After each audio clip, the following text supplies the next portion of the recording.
j'espère que vous allez bien. Alors, on se retrouve aujourd'hui pour une nouvelle vidéo YouTube. Et dans cette vidéo, on va parler des contractions. Parce que oui, bien évidemment, comme vous le savez, en anglais, on aime bien faire beaucoup de contractions car on est très feignant. Et plus les phrases sont courtes, mieux on se portera. Et dans cette vidéo, on va voir ensemble quelques contractions qu'on utilise énormément pour parler. Mais avant de commencer cette vidéo, n'oubliez pas de vous abonner à ma chaîne YouTube, comme ça la prochaine fois que je ferai une vidéo, vous aurez tout de suite la notification. Et on commence avec la première contraction qui est give me. Donc on connaît tous le verbe give en anglais qui veut dire donner.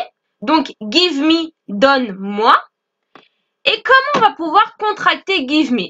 Eh bien tout simplement, give me va devenir gimme, tout simplement. Donc, quand vous entendez une phrase avec guillemets à l'intérieur, ça voudra tout simplement dire give me. Donc, guillemets, give me. Vous inquiétez pas, je vais vous montrer un exemple pour que ce soit plus clair. Si je dis can you give me a piece of paper, please? Donc, est-ce que tu peux me donner un bout de papier, s'il te plaît? Ou alors, pour être encore plus poli, si on parle dans un milieu professionnel, on pourra aussi dire could you give me a piece of paper, please? Est-ce que vous pourriez me donner un bout de papier, s'il vous plaît? Donc, could you, c'est vraiment quand on veut poser une question à son patron ou alors dans un milieu professionnel. Mais sinon, on va plus dire can you? Can you give me a piece of paper, please? Et du coup, avec ma contraction, je vais tout simplement remplacer give me par guillemets, ce qui va me donner can you give me a piece of paper, please? Donc, on retient bien que guillemets, ça veut dire give me. Deuxièmement, want to. Donc, on se rappelle bien que le verbe want, c'est le verbe vouloir en anglais. Et on se rappelle bien également qu'on met toujours la préposition to quand want est précédé d'un autre verbe, d'accord? Si je ne mets pas un verbe après want, je n'ai pas besoin de la préposition to. On appelle ça l'infinitif. Si vous ne savez pas de quoi je parle et pour vous, là, je suis en train de parler chinois, n'hésitez pas à me mettre un petit commentaire en me disant « Delphine, aide-moi, je ne sais pas de quoi tu parles, explique-moi ». Et je vous contacterai pour tout vous expliquer. Mais ça, c'est quelque chose de très important, d'accord? Si vous ne savez pas pourquoi il faut mettre une préposition to après le verbe want, surtout, envoyez mon message tout de suite. Donc, want to, comment on va pouvoir faire la contraction? Eh bien, want to va devenir wanna, tout simplement. Donc, want to, wanna. Exemple, si je veux dire she wants to buy a new cell phone, donc elle veut acheter un nouveau téléphone.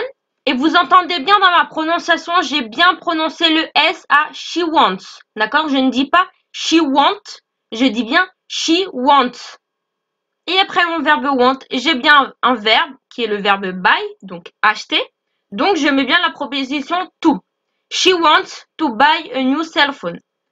Ce qui va nous donner, avec la contraction, she wanna buy a new cell phone. Attention, cette contraction wanna marche seulement s'il y a la proposition to. Donc, seulement s'il y a un verbe après le verbe want. D'accord?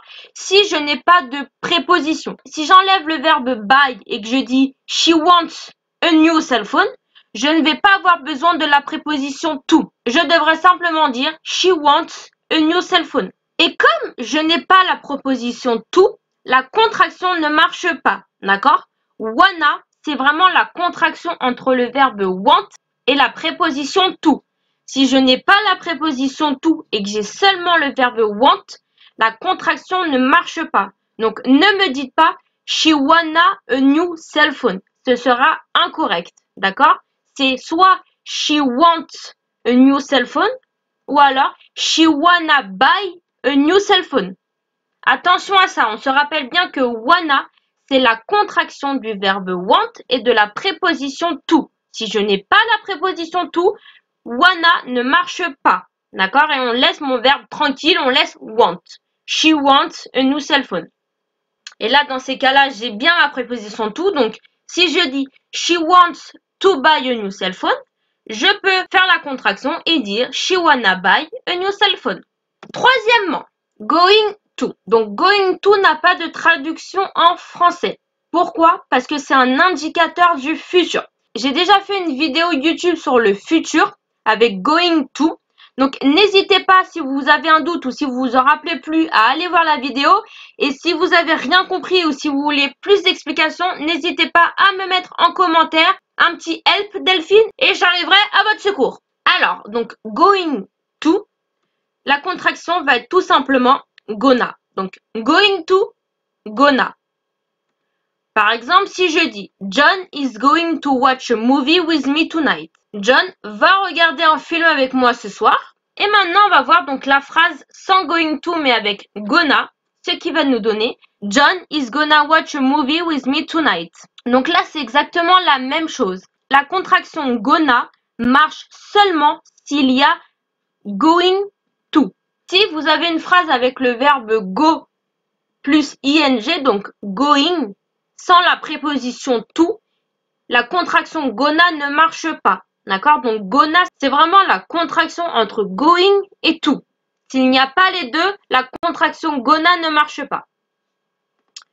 Quatrièmement, kind of, qui signifie en français en quelque sorte ou alors un peu. Et pour faire la contraction de kind et of, ça va nous donner kinda. Donc kind of, kinda. Par exemple, si je dis They are kind of jealous of Jessica's dress. Ils sont en quelque sorte jaloux de la robe de Jessica. Ou alors, ils sont un peu jaloux de la robe de Jessica. Et avec la contraction, ce qui va me donner They are kinda jealous of Jessica's dress. Et vous entendez bien, je dis bien Jessica's dress. D'accord? Parce que c'est la robe de Jessica. Donc là, on parle de possession. Et on se rappelle bien que en anglais, quand on parle d'une possession, on met un apostrophe S à la fin du nom et ensuite on met la possession. Je ne dis pas the dress of Jessica. Non, je dis Jessica's dress. En insistant bien sur le S pour montrer la possession. Pour dire que c'est sa robe. Donc voilà, la contraction de kind of. They are kind of jealous. They are kinda jealous. Et pour finir, la phrase que tout le monde connaît et que tout le monde dit, don't know. Don't know qui signifie ne pas savoir. Et la contraction de don't know, ça va être do know. Don't know, do know. Donc exemple, si je dis tout simplement I don't know, avec la contraction, ça va nous donner I do know. Tout simplement. I don't know, I do know. Cette contraction est beaucoup utilisée parce que I don't know, c'est une phrase qu'on dit souvent. Donc, sûrement, si vous parlez avec des Anglais ou avec des Américains, vous entendrez souvent les Américains ou les Anglais dire I do know.